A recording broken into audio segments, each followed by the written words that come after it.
Selamat datang di channel Pemuja Malam. Jangan lupa like, share, and subscribe ya. Terima kasih.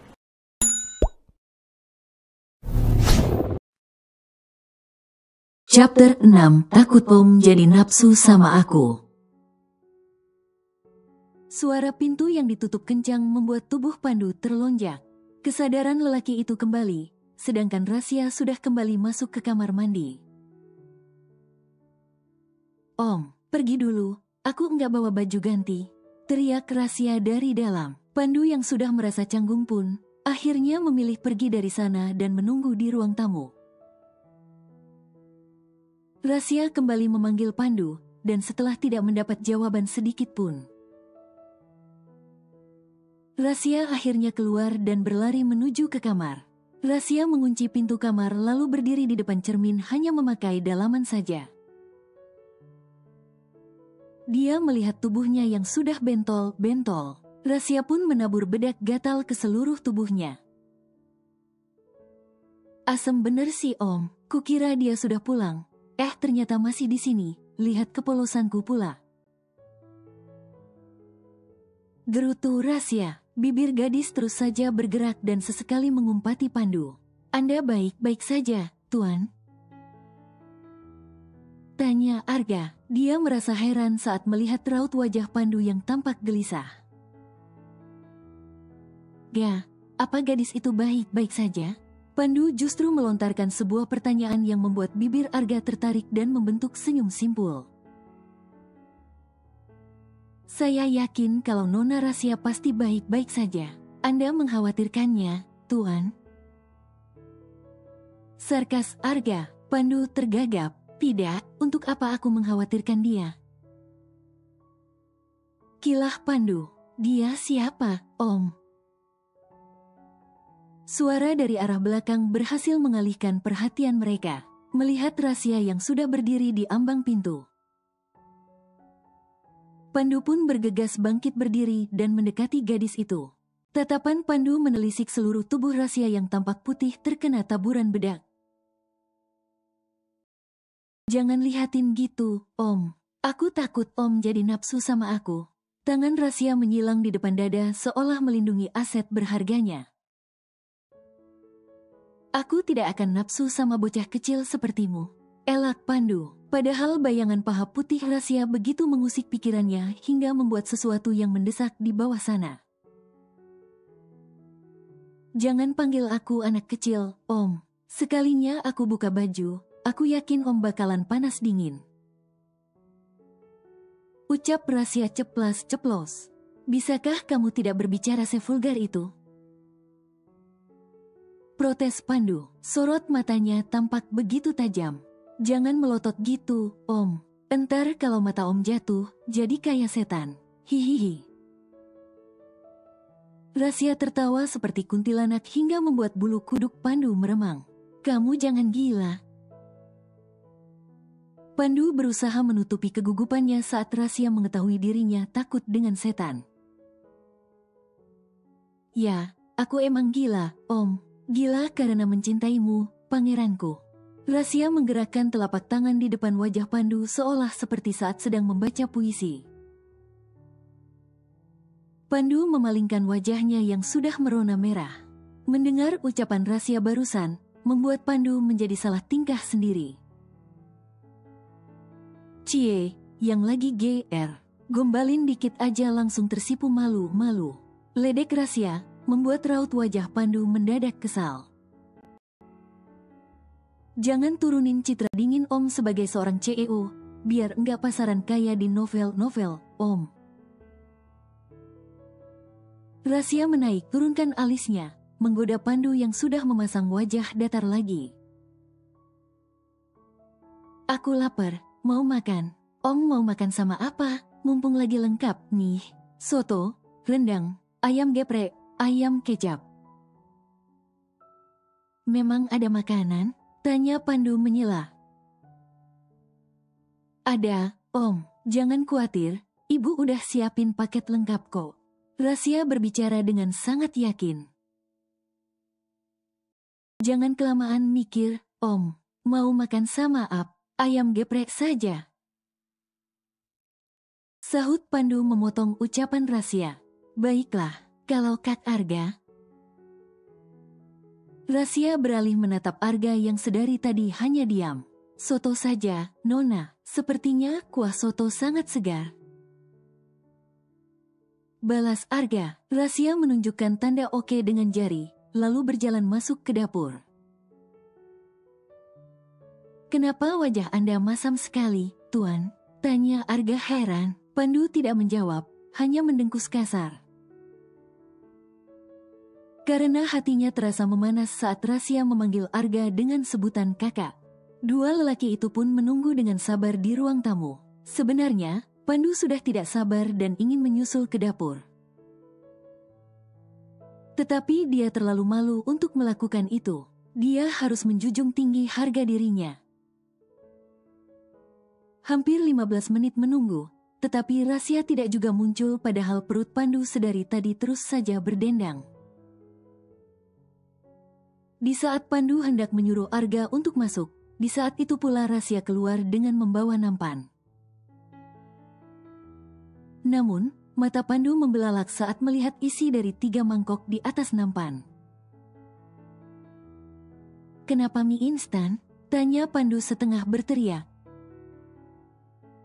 Ish, mukanya biasa aja, keles. Ini rasa ayam geprek buat Om Pandu dan ini soto kari buat Kak Arga. Rasya menaruh mangkok tersebut di depan kedua lelaki yang saat ini hanya diam melongo. Mie instan itu tidak baik untuk kesehatan. Pandu meradang, tetapi Rasya tidak peduli dan tetap melahap mie yang masih mengepulkan asap panas. Sesekali boleh kok, Om. Pas lagi genting gini, daripada telat makan, entar sakit mah. Rasya mengambil secentong nasi dan memasukkan ke mangkok hingga membuat isinya sampai meluber. Kamu kecil kenapa makannya seperti kuli? Tanya Pandu tidak percaya. Aku emang kuli, Om. Kulihat cinta dari tatapan matamu. Uhuk, uhuk. Pandu tersedak ludahnya sendiri. Wajah Pandu sudah sangat merah bekas tersedak. Ingin rasanya dia menenggelamkan gadis menyebalkan itu ke dasar samudra. Tetapi hati kecilnya merasa tidak tega. Bagaimana tidak, setelah membuat Pandu tersedak dan rasanya seperti hampir mati. Rasya justru tetap terlihat tenang memakan mie yang tinggal setengah mangkok. Om, abis ini mendingan Om pulang deh, jangan nginep di sini. Memang kenapa? Tanya Pandu ketus. Kalau Om nginep di sini, percayalah kalau besok pagi kita udah sah jadi suami istri. Sahut Rasya, kok bisa? Pandu mengerutkan kening dan membuat alisnya saling bertautan. Bisalah, Om, di sini itu kalau belum sah tidak boleh tinggal dalam satu atap. Bisa digrebek terus dinikahin. Tapi semua terserah, sih, kecuali. Rasya menghentikan ucapannya hingga membuat Pandu tidak sabar. Kecuali apa? Tanya Pandu gemas karena Rasya justru kembali asyik dengan makanannya. Kecuali Om udah nggak sabar pengen nikah sama aku. Uhuk, uhuk. Pandu kembali tersedak ludahnya sendiri. Rasya pun segera menyodorkan segelas air putih dan menyerahkan kepada Pandu yang langsung ditenggak abis. Om udah tua kenapa masih kayak bocah, sih? Dari tadi kesedak mulu perasaan. Cibir Rasya. Gak, setelah makanan ini abis kita langsung pulang saja. Pandu berkata dengan ketus. Rasya yang mendengar pun hanya terkekeh dan kembali melanjutkan makan. Sementara Pandu dan Arga yang sudah kelaparan, dengan terpaksa menyantap mie instan tersebut. Selama dalam perjalanan pulang, Pandu terus saja kepikiran Rasya. Padahal belum ada 1 jam mereka berpisah. Tetapi celotehan gadis itu begitu terngiang-ngiang dalam pikirannya. Tubuh Pandu tiba-tiba memanas saat teringat Rasya yang hanya terbalut handuk. Sial, umpat Pandu. Ia memukul belakang jok hingga membuat Arga terkejut. Ada apa, Tuan? Arga mengintip Pandu dari kaca kecil depan. Gah, kamu carikan wanita seperti biasa. Sepertinya aku sudah terlalu lama tidak mendapat asupan. Suruh Pandu. Arga terdiam sesaat saat mendengar perintah itu. Tapi, Tuan, bagaimana kalau sampai Tuan besar tahu? Arga tampak begitu khawatir. Kalau Papa tahu itu artinya mulutmu ember, sudahlah, carikan aku yang seperti biasa. Arga hanya mengangguk mengiyakan karena baginya percuma berdebat. Perintah Pandu tidak bisa diganggu-gugat. Ketika mobil yang dikendarai Arga sudah sampai di hotel tempat biasa Pandu menyewa wanita. Lelaki itu langsung merebahkan tubuh secara kasar. Sedangkan Arga pergi menjemput Cecilia, wanita yang paling sering menjadi partner ranjang Pandu. Setelah hampir setengah jam menunggu, Pandu berteriak menyuruh Cecilia untuk masuk. Wanita cantik dengan rambut pirang tergerai, juga polesan make up. Gaun yang dikenakan Cecilia pun begitu dengan belahan dada terbuka dan memperlihatkan kaki jenjangnya. Seperti biasa, Cecilia akan duduk di samping Pandu dan menggerayangi tubuh lelaki itu. Pandu pun mulai beraksi dan menarik tubuh Cecilia supaya naik ke atas tubuhnya. Tangan Pandu mengusap paha mulus Cecilia, sedangkan wanita itu mulai menciumi leher Pandu. Ketika Pandu meremas milik Cecilia, wanita itu pun tak kuasa menahan desahan. Dengan segera Pandu menyuruh Cecilia untuk membuka gaunnya juga membukakan baju yang dikenakan Pandu. Tubuh mereka pun telanjang bulat tanpa sehelai benang pun. Cecilia kembali naik ke atas tubuh Pandu dan bersiap untuk memasukkan. Pandu tiba-tiba terdiam saat bayangan rahasia datang menghampiri. Jangan celup lubang sembarangan, Om. Adikmu itu bukan sembarang stik yang asal dicocol ke segala jenis coklat. Pandu menyingkirkan tubuh Cecilia secara kasar saat bayangan ucapan rahasia datang. Padahal itu hanyalah bayangan saja. Tetapi Pandu merasakan seperti sebuah kenyataan. Cecilia yang tubuhnya terhempas pun merasa heran dengan Pandu. Sayang, kenapa? Tanya Cecilia tanpa menutup tubuh telanjangnya. Pergilah, usir Pandu. Kedua mata Cecilia membola sempurna. Kita bahkan baru pemanasan, sayang. Cecilia maju dan hendak menggerayangi tubuh Pandu lagi, tetapi dengan cepat ditepisnya.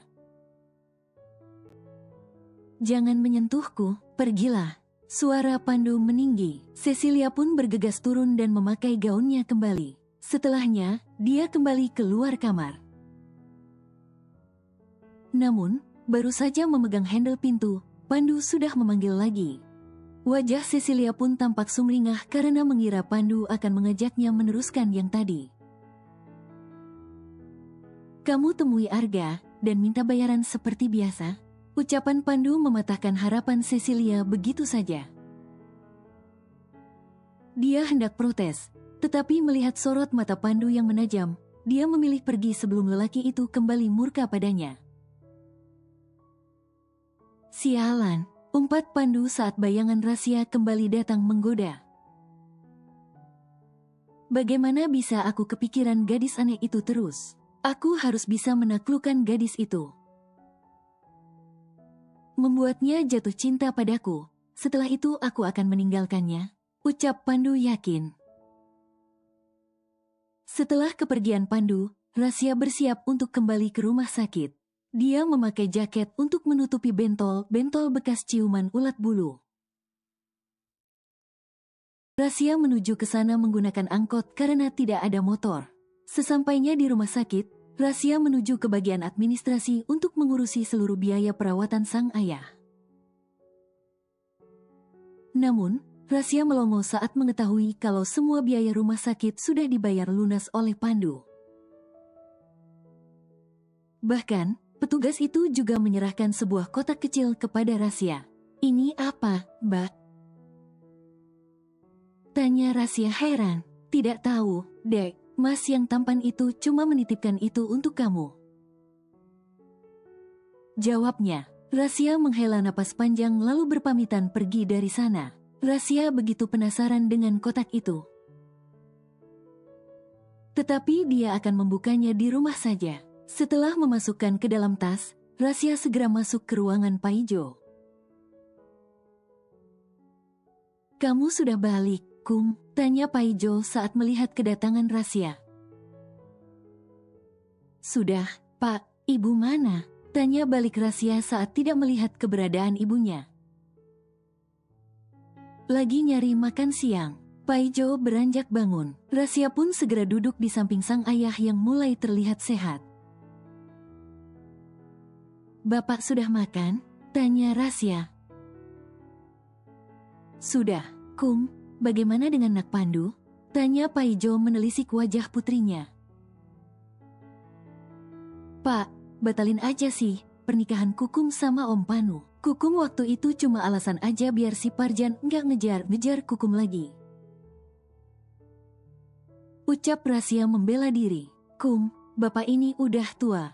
Udah waktunya menimang cucu. Emang kamu mau bapak mati belum gendong cucu? Kamu nggak kasihan?" cecar Paijo. Rasya memutar bola matanya malas. "Bapak kalau ngomong yang bener aja. Jangan mati dulu, Pak. Kalau bapak mati nanti yang ijabin Kukum siapa?" Rasya berpura-pura mengusap air mata. "Kan ada Agus." Paijo menjawab lesu. "Oh, iya ya. Aku lupa kalau wali nikahnya bisa diganti Mas Agus." Rasya menunjukkan rentetan gigi putihnya. "Jadi kamu ikhlas kalau bapak mati?" Paijo tampak begitu kesal. Rasya bangkit berdiri dan memeluk sang ayah dengan erat. "Tidaklah, Pak. Jangan mati dulu. Nanti nggak ada yang bisa Kukum ledekin lagi. Kalau sama ibu pasti Kukum dipukul sapu," ucap Rasya pura-pura terisak. "Dasar anak kurang ajar. Aku ini bapakmu, Kum." Suara Paijo naik 1 oktav. "Lah, yang bilang bapak ini adik Kukum siapa?" timpal Rasya dengan tenang. "Walah, Kum, ibumu ngidam apa pas lagi hamil kamu?"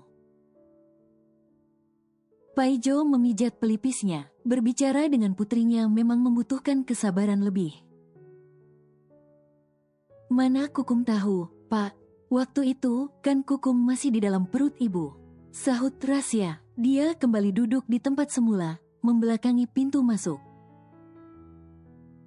"Sudahlah, tidak penting bahas gituan. Pokoknya bapak tunggu Nak Pandu sampai minggu depan. Kalau sampai minggu depan belum datang, nanti bapak nikahkan kamu sama Parjan. Keputusan bapak tidak bisa diganggu gugat." "Pak," rengek Rasya. "Jangan gitulah, Pak. Kukum cari pria lain aja, jangan Om Panu ya, Pak." Rasya berusaha menawar. "Pokoknya keputusan bapak sudah bulat," tegas Paijo. Rasya pun menghela napas panjang. Jika sang ayah sudah berkata demikian, maka dia tidak bisa untuk menawar lagi. "Pak, tarik keputusan bapak. Nanti aku mintain nomor Juleha, si janda kembang. Katanya bapak naksir sama dia," kata Rasya. Namun, beberapa menit kemudian, gadis itu berteriak karena ibunya sudah menjewer telinga kanannya. "Bu, sakit." Rasya mengusap telinganya yang sudah memerah. Marlina tidak menjawab, hanya berkacak pinggang dan menatap Paijo serta Rasya secara bergantian. "Kalian ngobrol apa?" tanya Marlina setengah berteriak. "Yang jelas bukan ngobrolin ibu," sahut Rasya santai. "Terus kenapa kalian sebut nama Juleha?" Pertanyaan Marlina begitu menuntut jawaban. Rasya merogoh saku jaket dan mengambil ponsel di sana. Halo, halo. Suara Rasya terdengar begitu keras. Sebentar, aku cari sinyal dulu. Rasya bangkit berdiri dan meninggalkan kedua orang tuanya begitu saja. Setelah pintu ruangan tertutup rapat, Paijo menelan salivanya susah payah saat melihat sorot mata istrinya yang menajam.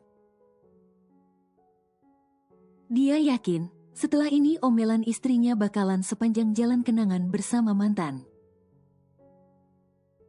Sementara Rasya yang sudah sampai di luar ruangan, langsung memasukkan ponselnya kembali. Bibirnya tersenyum senang karena bisa melarikan diri dari amarah Marlina. Dia pun hendak bergegas pergi dari sana. Tetapi tiba-tiba seorang lelaki cukup tampan menarik kerah baju Rasya bagian belakang, hingga tubuh Rasya sedikit tertarik. "Woi, siapa sih? Kurang ajar banget." Rasya berbalik, tetapi dia langsung terdiam saat melihat sang kakak yang sedang berdiri masih dengan memegang kerah bajunya. "Mas Agus kapan pulang?" tanya Rasya berusaha terlihat biasa saja. "Mas yakin kamu pasti abis bikin ulah, kan?" tukas Agus dengan tatapan penuh selidik. "Astaga, Mas, perasaan suuzon mulu sama adik kesayangan," elak Rasya. Agus, kakak Rasya, adalah orang yang sangat kritis terhadap sekitarnya. "Terus kenapa kamu cengengesan gitu?"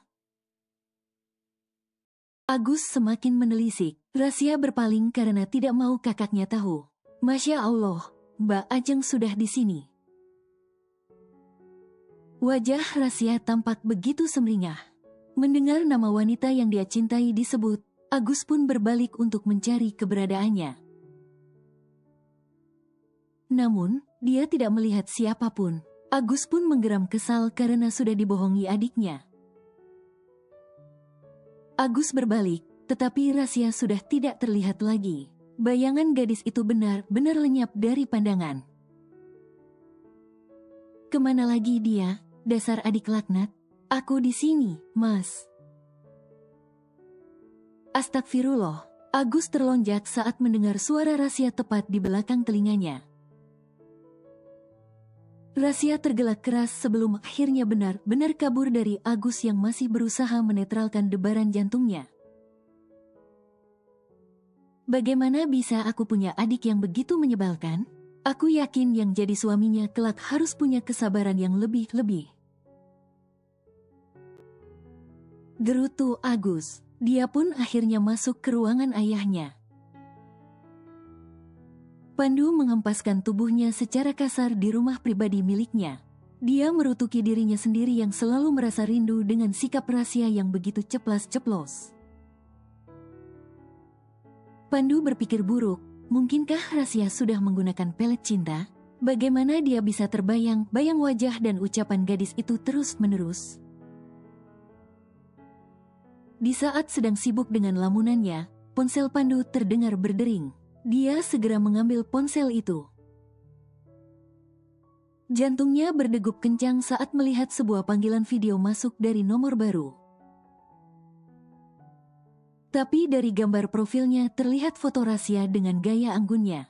Tanpa dikomando, ibu jari Pandu sudah menekan icon hijau. Beberapa detik kemudian, wajah Rasya terlihat memenuhi layar.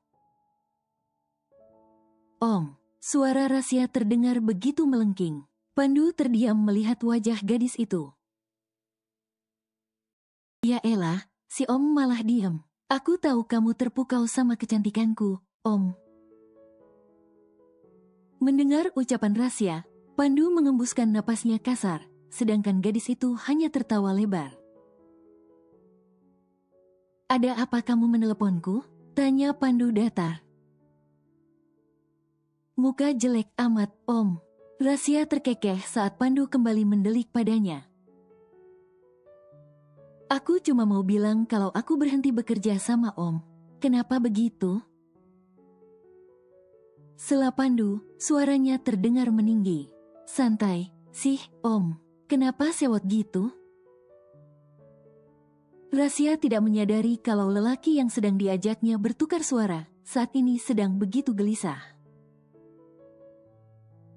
Jadi gini, Bapak itu ngasih pilihan sama aku. Dalam 1 minggu kalau Om nggak datang melamar ke sini,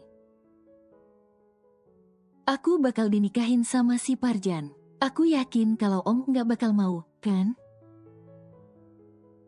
Jadi, aku mau nyari cowok lain aja. Kemarin ada beberapa lelaki yang aku tolak. Apa kamu tidak berpikir dengan kamu bersikap seperti itu sama seperti wanita rendahan?